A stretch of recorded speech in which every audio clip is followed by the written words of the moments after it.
Hi everyone and welcome for this tutorial to paint a Necron Warrior in 15 minutes. For that I'm going to use canoptek alloy, some tesseract glow, some basilican grey and white from Procolor.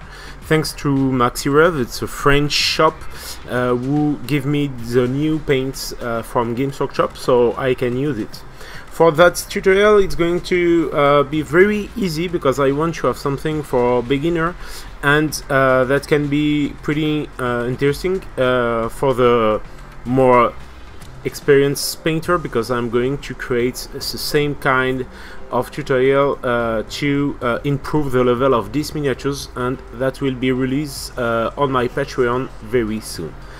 First, I primed all the miniatures in Mithril Silver from Army Painter, but you can use the same bomb from Games Workshop for sure. After that, I'm going to use the Basilican Grey as a contrast paint to make my first step.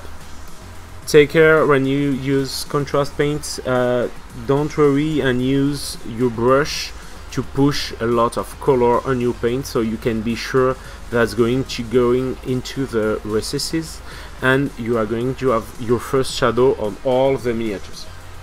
After that, I'm going to use for the first time the canoptek alloy from Games Workshop. This metallic is pretty interesting because it's very covering, so I'm come and I push my highlight on every edges with the side of my brush, and when I finish that I'm going to try to push a little bit color on the different surfaces who take the more light.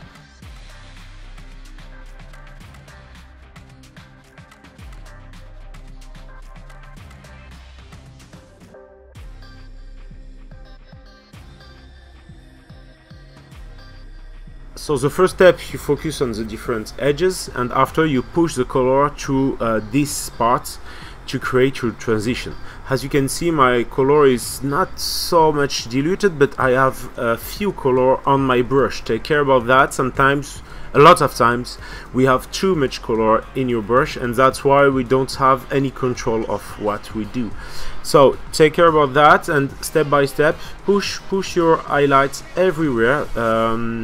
Don't hesitate to don't push on some parts. For example, on the shoulder you can see all the back is pretty dark, so I don't move and I let in that way. But as you can see right now on this shoulder, I push my highlights on the top of the shoulder just to show that the highlight is going to reach this part specifically. So don't hesitate, and after that I'm start to push with my white color from Procolor. On every part we are going to take some gloss, tesseract gloss on, because that's going to create my other source lightning effect. This effect, I just want to make sure that it seems like some energy come from this part, so I push white so the tesseract glow will be more effective when I put on this part. As you can see, I select the different surface I'm going to push the tesseract glow, but for example if you want to put only on the eyes, on the face and on the gun, you can. You just have to take care to have this white before pushing your tesseract glow.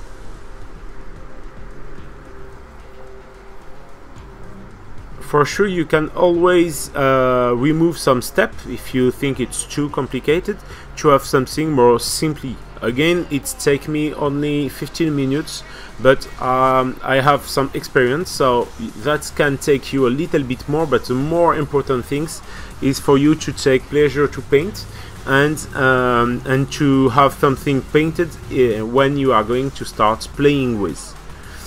So now I push my tesseract glow in the same way than contrasts. I don't take care about the quantity. I push everything I want and everything I have in my brush directly on the different surfaces. So that's going to come into the recesses, and a little bit will stay on the point of white I push. So that's going to create the contrast directly, and I don't need to make it more on that part. Don't hesitate to ask in the comments zone if you have any question. I will answer as soon as possible. If you want to support me, just subscribe to my channel, push a small like, add a comment to give me your feedback. That's really important for me. And you can always follow me on Facebook and Instagram, so you can see the last miniatures I paint and probably the next tutorial you will have on my channel. And if you want, you can support me on Patreon and you can see directly how I improve these miniatures to have something more difficult to paint, but with more nice effects on the table. I really hope you enjoy this tutorial. The next week I will release the same things but with some ultramarine primaries. So here is the result when I push a little bit more. So you can see I create more transition between my different elements in green. I push some rust effects into the armor, and I make a little bit some better transition on the metallic parts. Thanks again for watching and see you soon for the next tutorial. Bye bye.